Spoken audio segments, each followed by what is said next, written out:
have some awesome podcast episodes coming up for you guys. I've got a great bunch of guys together for a podcast we're starting on everything combat related. We have some special operations vets and amazing cool stuff for you guys, so keep an eye out for that next week.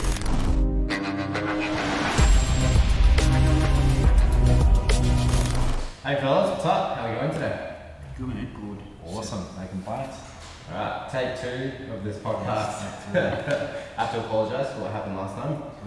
Forgot to press one of the crucial record buttons. Yeah.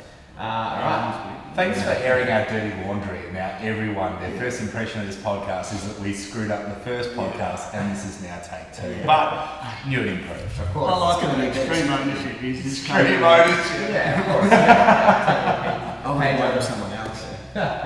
Well, since Raoul was first to speak, I think he should introduce himself first. We can introduce ourselves on the podcast. Raoul, tell us about yourself. Yeah, too easy. So, my name is Raoul. I'm a strength and conditioning coach. I'm 31 years old. I own a gym. It's called the Barbell Society. For a long time, it was a CrossFit gym for about 8 or 9 years. I'm really into all things related to martial arts, especially over the last few years. I personally, I was able to take up jiu-jitsu, which is something that I've been introduced to maybe like 10 years ago. My first introduction to martial arts was from kind of realizing that I was 18, 19. I found myself in a situation where I had to defend myself, realized that I wasn't as capable of defending myself as I wanted to be at the time, so I took up some kickboxing and some Muay Thai, and it was life-changing. That brought me into the world of fitness. I didn't grow up being very physically active. I was like a chubby Latino kid and who ate too much of his mum's food. Too many things, man. But fell in love with it, loved training, loved pushing myself, really enjoyed just being able to take something on from scratch, learning a skill, and especially the last couple of years with jiu-jitsu, I think maybe being a little bit older now, I think it's so important to pick up a new skill and just learn more about yourself through through a martial art. I think anything that tests your will and tests your character teaches you good lessons along the way. That's kind of like a quick little bio on me. What about you, JD? Tell us a little bit about yourself. Yeah, so JD, 37 years old, left school and joined the military, joined the army, and I spent 5 years as an infantry soldier up in Brisbane in the 6th Battalion. From there, I got out and took up, the military was giving a bit of funding for military guys and girls that were getting out to do courses, so I took that and I got a strength and conditioning cert, and then I got cert 3 in form of fitness. Had a little stint in the fitness world, and then travelled over to Asia and then the UK and did the whole backpacking thing. Just drank a lot, partied a lot, and also met my wife. Brought her back to Australia, realised the last 2 years I've done nothing really with my life except be drunk. So I got a job with a government agency, first responder. Just due to some internal stuff, we're not allowed to disclose what our job is, but that's what I did for about 7 years. And then I went into the whole security contracting scene overseas. Did that for about 2 years. Come back home, got back into the same job that I was doing before, and that's what I'm doing now. Apart from that, obviously I'm into all my strength and conditioning, my fitness, anything from testing my 1 rep mat snatch, clean and jerk, to ultra stuff. I've done 100k, I've done a couple of marathons, and then anything else in between I love as well. And then apart from that, blue belt in jiu-jitsu, which I've just started the last couple of years and love that under Tom. Got a daughter who's 17 months old, and I'm married, and yeah. That's nice. What about yourself, Jerry? Jerry, 43 years old, a dad to 2 boys, 6 and 8 years old, who are thankfully behaving themselves over there. I left school and in '98 joined the army, spent 4 years in the army, and then pretty much got out of there one day and the next day got into Stay Company Agency, which is where I met JD a few years later. And like him, won't disclose what we do, but a first responder type role. So I've been in that sort of a role for the last 19 years, and I've done some state work and federal agency work as well. Done a few deployments overseas, East Timor, Solomon Islands. Apart from work, I suppose I just enjoy keeping fit, spending time with the lads, and also training jiu-jitsu, 3-stripe white belt.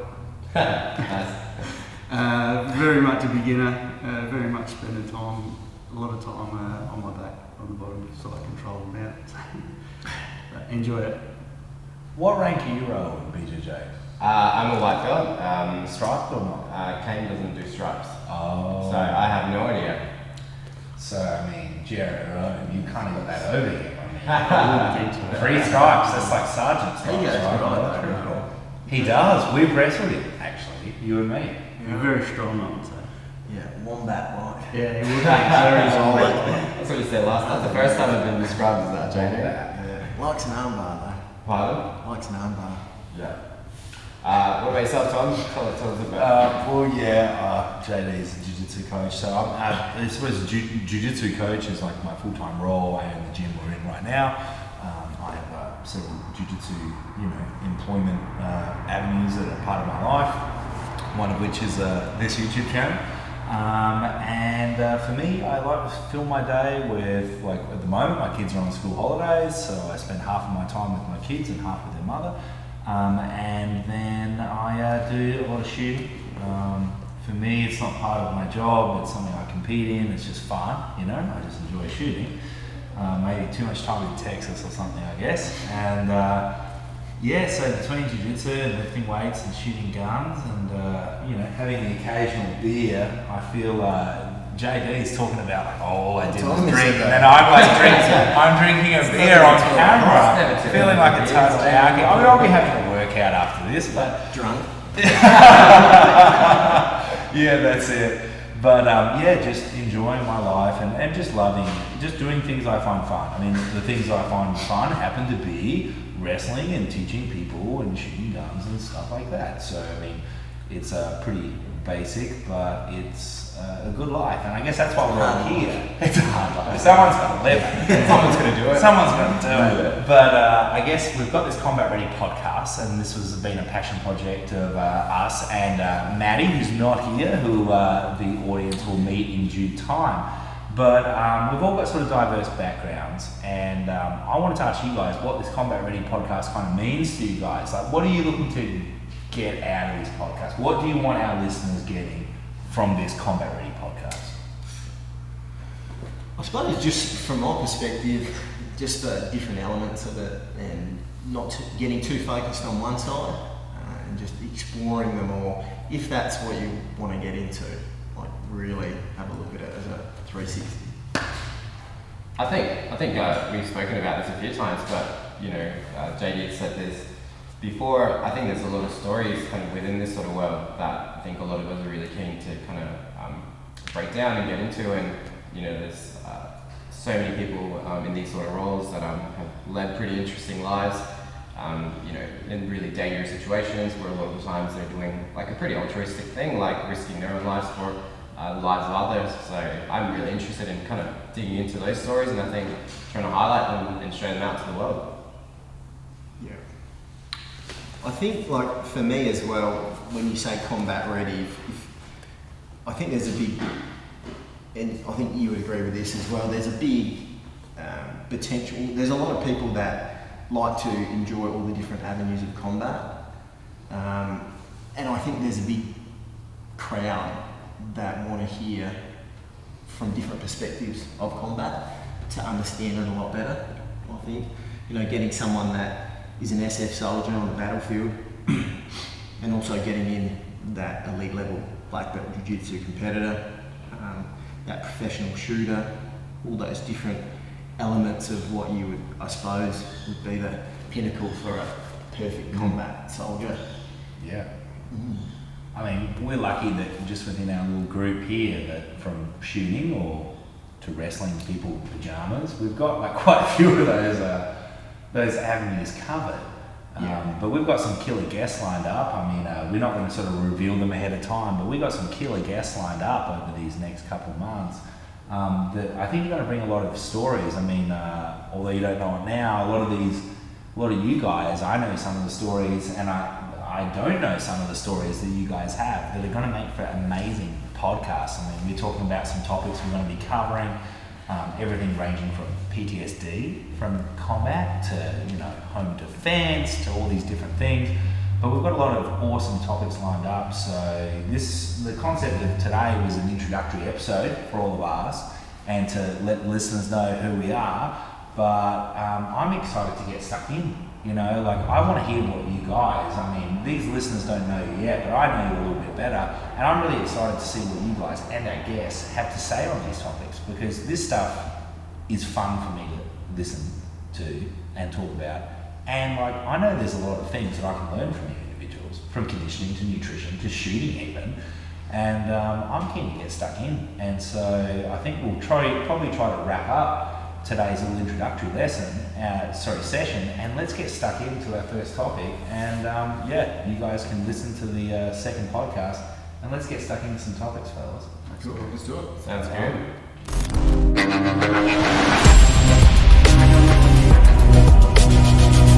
And we are back, episode number 2. Q&A, is it? I'm pumped for this episode. Yeah. Q&A, we call this. Q&A, right. What are we starting with? What's the first question, JD? Right, so obviously we put out an Insta story for questions for the podcast, and we got a few responses, a few more than I thought. First one, morning routines. It's a good topic. That is a good topic. What's your morning routine, Tom? Well, for me, obviously I wake up, step one.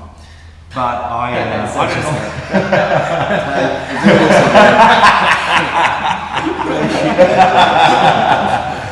But I have a coffee. I don't eat in the morning. I know you meant to. People will say all this stuff's the most important meal of the day. I have no idea if that's true, but I just normally have a coffee or two and get my workout in.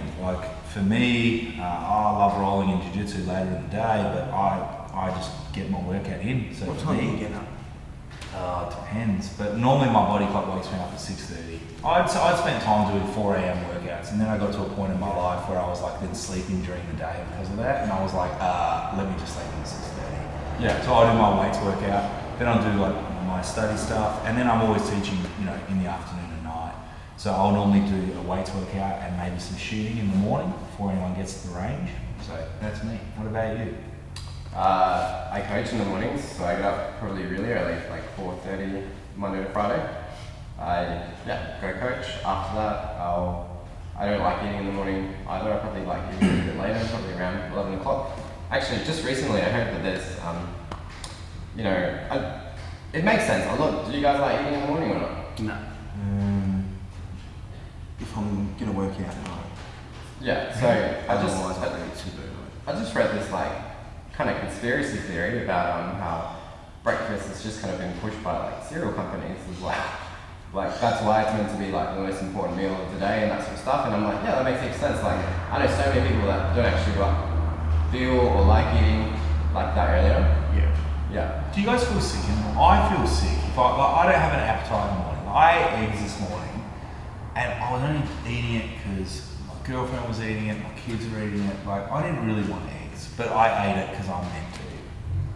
But if you got up and started eating, just forcing yourself over time, you'd start to like eating in the morning. I didn't. Yeah. When I went to put on weight, I did force feed myself, and I effing hated it. Still.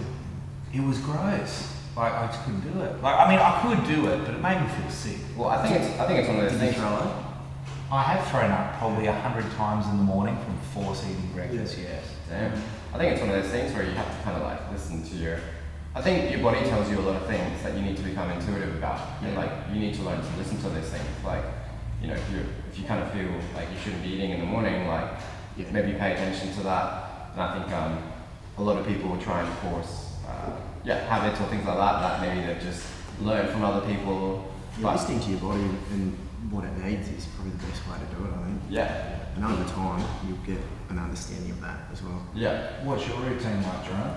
I'm a super early riser, so like 4 o'clock, 99% of the mornings. Gets up. And then I suppose the length of the elements of my morning routine will depend on whether I've got boys or what I've got on throughout the day. But there's always a coffee or two first up. Is that every day, 4? Yeah. Like Even if you're off. Yeah. Like because my sharp body's in a before? routine then. Yeah. So even if I don't have the alarm on, I'll be up at 4. And I suppose that's probably a little bit of a legacy of my history as well, Yeah. as far as like PTSD goes. Yeah. But that's for another podcast. Depending on whether I've got my boys or not, it depends on the length of the time that I'll do each element of it. So there'll always be a yoga session in there, half an hour to an hour, some meditation between 5 minutes and maybe half an hour of meditation, and then some sort of a higher physical activity type workout, whether it be All before, BJJ conditioning, all before what time? or before 7. 7. Yeah. Or 6. If I'm going to work, before 6:30. Yeah. What about you, JD? Obviously, I work shifts, so it's a little bit dependent on that. But if I was to be a day shift, like an 8 o'clock start, I'm probably getting up at 4. Really not my choice. I'd love to stay in bed, to be honest. But I get up at 4. I try and do a little bit with the business. I do a little bit of stretching as well, and then I try and hit the gym from maybe 5:30. Get in there, do an hour session in there, get out, eat some food, get ready for work, hopefully spend a bit of time with Bailey, and then go. But I mean, that might change up if I'm going to go to work for a role early with some of the boys. Then I'll still get up at 4, but I'll kind of be out of the house by 5:30 and I'll bring my food with me. So, yeah, that's generally what I do. And then if I'm an afternoon shift, it just throws everything out, so there's not much structure there really. I like something you said, and it's something that I certainly do as well, that I was always encouraged to do by mentors, which is the idea of like working on some of your business projects in the morning. Yeah. Like your most productive time, your phone's not blowing up yet, and you can just hammer out some freaking projects with business. And I mean, I remember even when I was just at uni and stuff, and post-grad uni, just doing all of my university work between the hours of sort of, roughly 4:30 to 7 a.m, just before the freaking day started. And then you're kind of done more than the average person, and their day's just beginning, they're just getting up. But I know still to this day, the first thing I do when I wake up, like before I even my coffee, is like business stuff. I might do some Instagram posts, something like this, and then just whatever an important project is with my own business life. But I like that idea of paying yourself first. Like in the morning, you can almost ignore the rest of the world for a little bit and just get your stuff in. And you see a lot of successful people do that. Like they get up unnecessarily early and they do their time. Like they do a bit of reading or meditation or yoga or, I mean, these are all wonderful things. Or weights. Regardless of their levels of success, they sort of pay. And then you've got the whole day. Because have you guys ever tried to do your workouts and stuff after at the end of a day? For me, I'm like wrecked. I'm mentally and physically, like, I'm so shagged that I can't give a good workout. Like, I can't give a good workout. Doing it before work, it will remove all the excuses as well for me. Like, if I have a day of work and something happens where I get called back to stay in at work, or something shit happens that you feel like crap or whatever, you're like, I can't be fucking in the gym. Whereas if you get it done early, then that sets you up for the rest of the day. You've already done your workout. Whatever happens through the day doesn't really matter as far as I'm concerned. The workout's done. What about making your bed? There was that, I think it was, what was his name, like General McRaven or whatever, like this Navy, like an Admiral or something, a high up Navy guy, ex-SEAL. It is the speech. That is a great speech. This is the speech I'm talking about. But he talks about, he wrote a book, it's a good book actually, that like make your bed in the morning or something. And I mean, not to maybe military precision, I don't know, you guys could tell us more about that, but I just, pull the covers and sheets and make it look good enough that I'll get it by my girlfriend's level of approval. Do you guys make beds? I do. My dad taught me like a pretty good lesson when I was younger. He said, you should make it, go in and be like, make your bed. And then one day I'm like, why is it so important to make your bed? He's like, how you do the small things is how you do the big things in life. And he's like, you should take pride in these small things, like, because they will translate, like, whether you realize it or not. And I didn't, at the time I didn't get it, but now being a bit older, I kind of 100% see it. Do you guys make your bed in the morning? Absolutely. But having a partner that will make you a big bed. My wife makes it. Oh, okay. Yeah. I wouldn't. If I was by myself, I'm not making it properly. Oh, I did it. Well, I'd always done it. My mum would clip me over the head when I was young. Really? I mean, like, she was a single mum with 3 jobs. Like, it was discipline was short, sharp, and shiny. But I stopped making it during Corona. My gym was shut down. No one's coming around. Like, it was like Corona, you know, you don't get together with everyone. And I stopped making it because I was on quarantine for 2 weeks. And you know what? I was like, why have I been making this for all this time? No one walks into my bedroom. Basically, there's a rule of thumb. The average person doesn't come into my bedroom. Why have I been making it? But you know what? I kind of felt like shit. I felt guilty.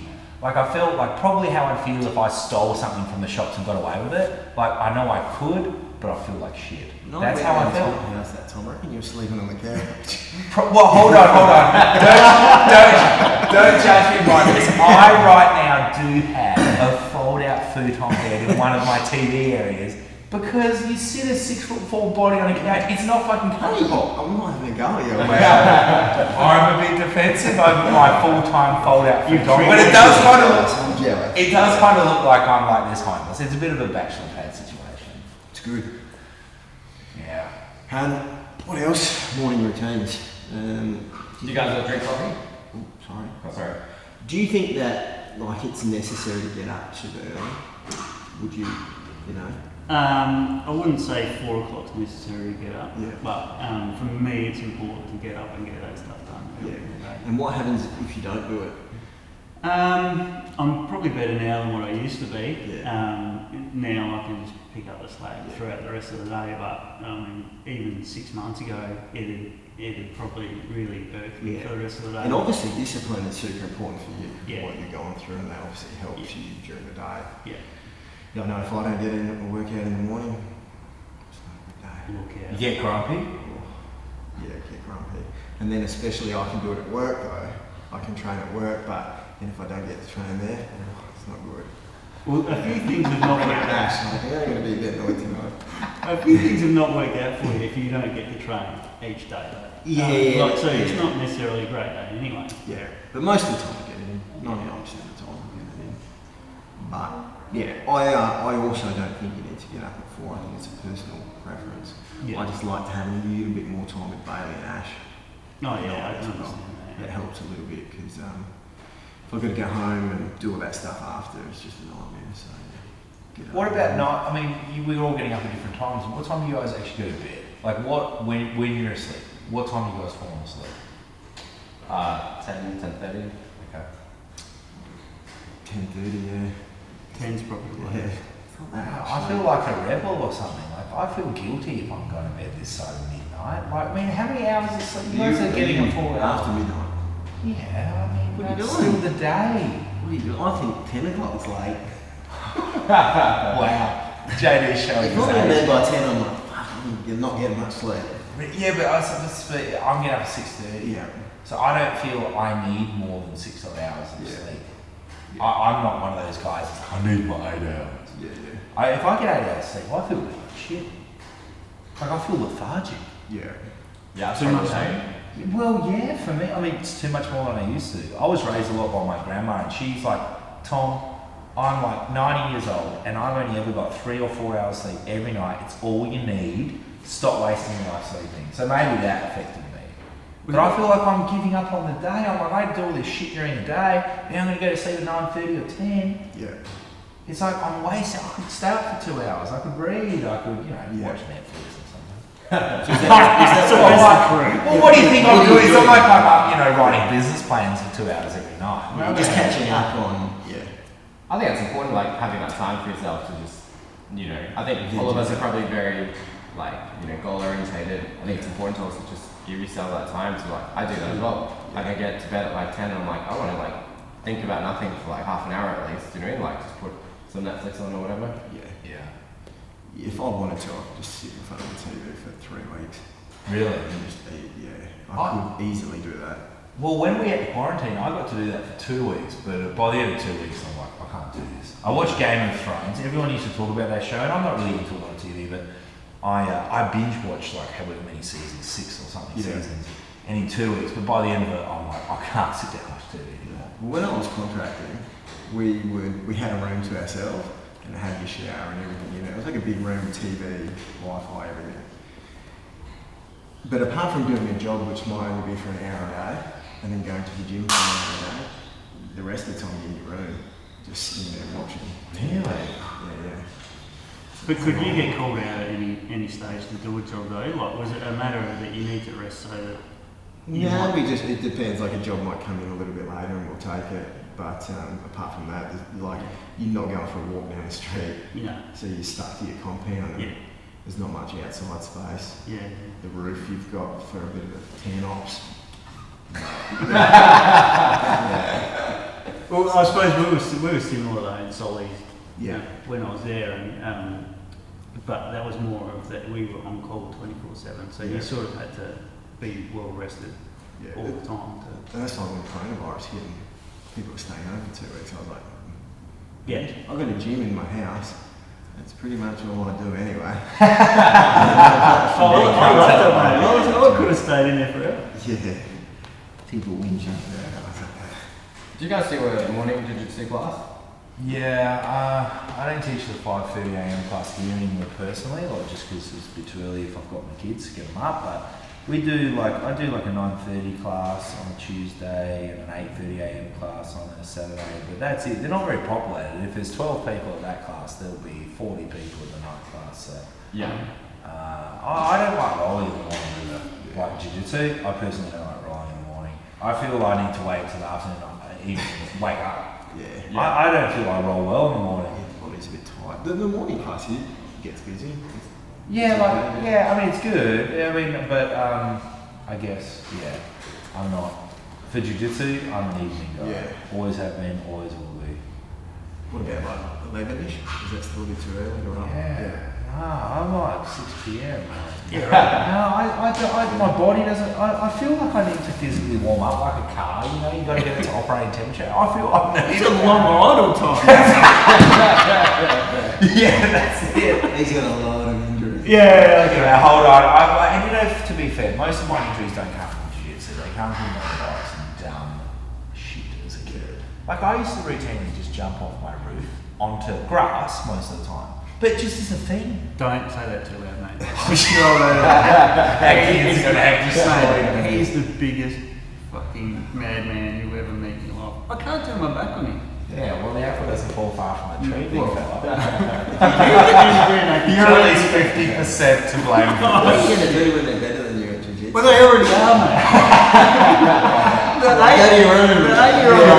How about you or I thought I was going to choke. I think it's great though, like when I see in the academy like a mother, daughter or father, son, which we have multiples of wrestling, I can't wait for that. Yeah. To actually go, not be nice, not have a fake running race, no. Yeah. We're getting down on this. And one of us is going to tap out. Hey, I would you can't tap wait. Philip, son? What are you talking about? Like just go out, let him break it, snap it, son. You're not tapping me. Like that scene from Talladega Nights where he's going to break it. Well, maybe let's round up there, guys. I'm really pumped to have a look at this next topic, which we're really excited for, which is this zombie apocalypse, end of the world scenario. And so I think we should wrap things up here because I'm keen to get down on that and get your weird opinions on this. Let's do it. Let's do it. All right, let's do it, guys. Thanks for tuning in, guys. If you're listening to this on iTunes, please give us a good review, 5 stars, or one of these boys will come looking for you. And yeah, catch you on the next episode.